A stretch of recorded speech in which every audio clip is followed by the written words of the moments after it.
కన్న తండ్రి వసుదేవుడు కన్న తల్లి దేవకిని విడిపించడానికి కారాగారం చేరుకున్న శ్రీకృష్ణుడిని చూసి పుత్రవాత్సల్యంలో ఆ తల్లి, ఏ కృష్ణ, నువ్వు భగవంతుడివైనా నీకు ఈ అభాగ్య తల్లిదండ్రుల మీద దయ కలగడానికి 14 సంవత్సరాలు పట్టిందా అని బాధను వ్యక్తం చేయగా, నన్ను క్షమించాలి మాత, మాధవుడైనా మానవుడైనా గత జన్మ కర్మ ఫలాన్ని అనుభవించక తప్పదు అని అంటాడు.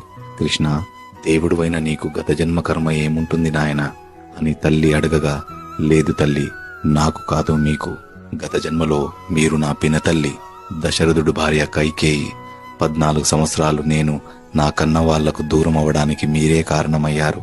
అందుకే ఈ జన్మలో ఈ ఎడబాటు తప్పలేదు అన్నాడు.